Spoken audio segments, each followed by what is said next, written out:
Let me now turn the microphone over to the board chair of the Center for Responsible Forestry, former Commissioner of Public Lands, Peter Goldmark.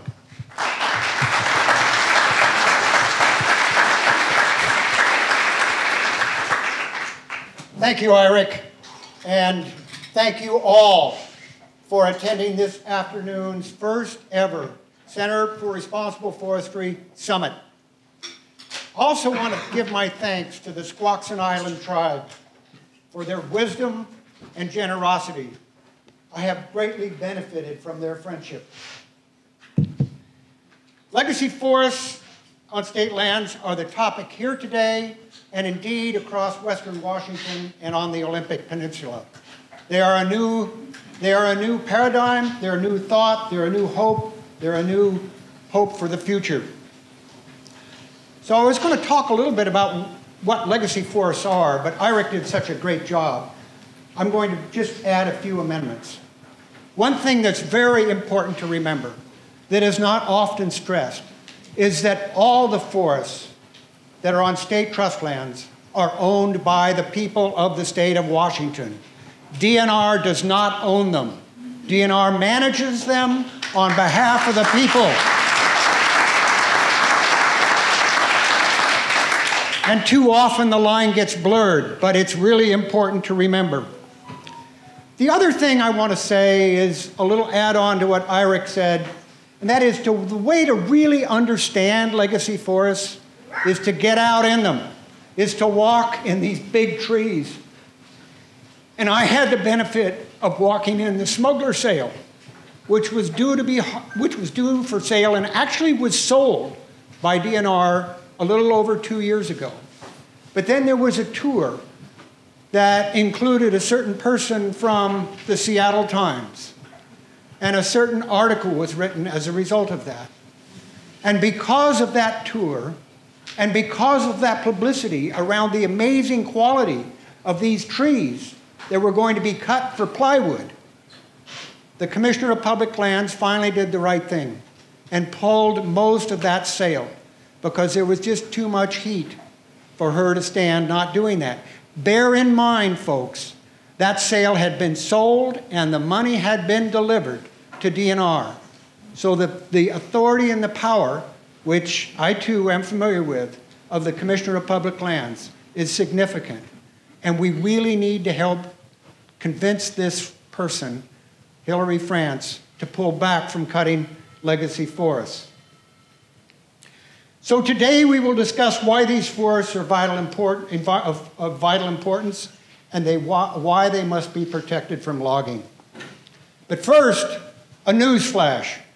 On December 6, 2022, the Board of Natural Resources, which must approve all state lands policies and timber harvest proposed by the Commissioner of Public Lands, who manages DNR, rejected a policy that the Commissioner proposed.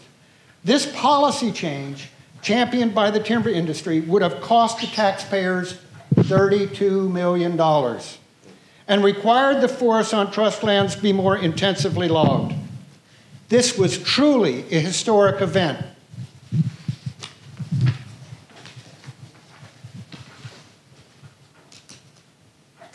So, the point of this is that for the first time ever in my memory or of current history, the board has never risen to object to an action proposed by the Commissioner of Public Lands.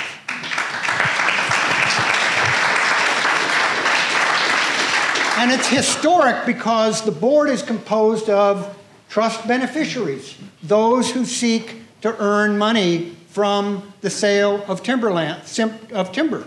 So to have those trust beneficiaries turn down this proposal was really good.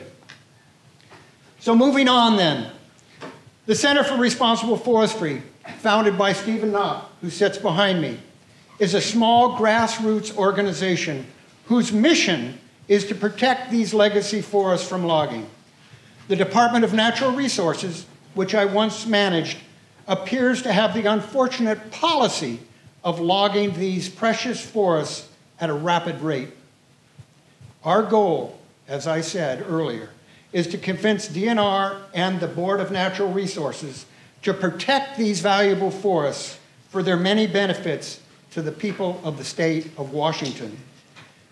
Thus, the apparent independence of the Board of Natural Resources gives a ray of hope to many of us that are actively engaging with the Board of Natural Resources on a monthly basis to stop this senseless logging of the very forests most valuable to the people of the state.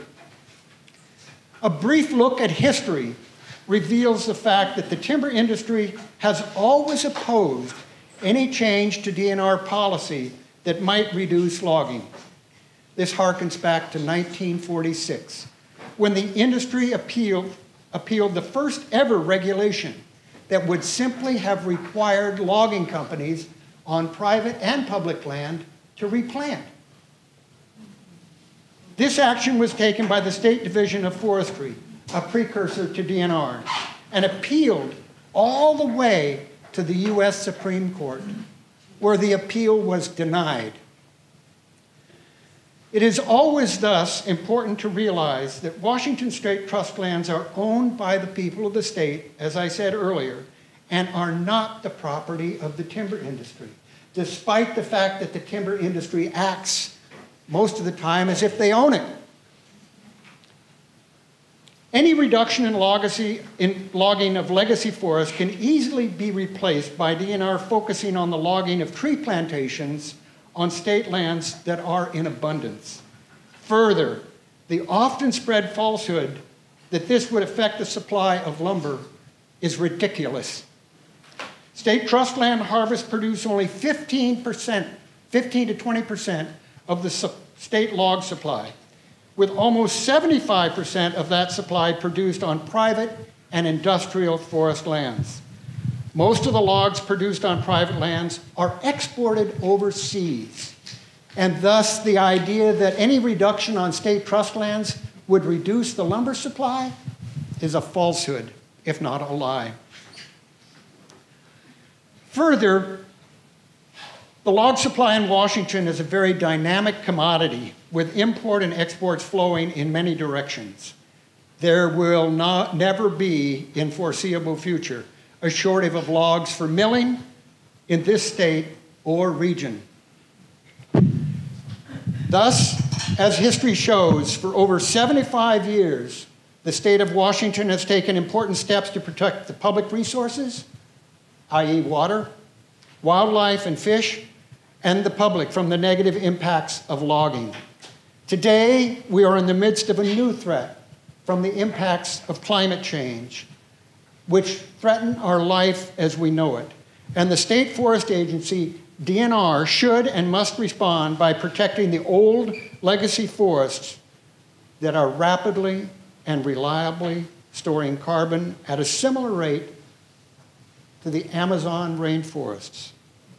Instead, for inexplicable reasons, DNR is logging these precious forests at a high rate while claiming to be fighting climate change. This doublespeak.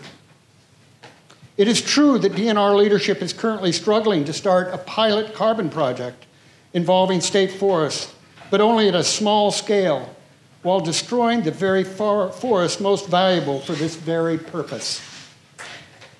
In fact, this effort has been put on hold as the prospective carbon purchaser pulled out of any agreement with DNR in the last couple of days.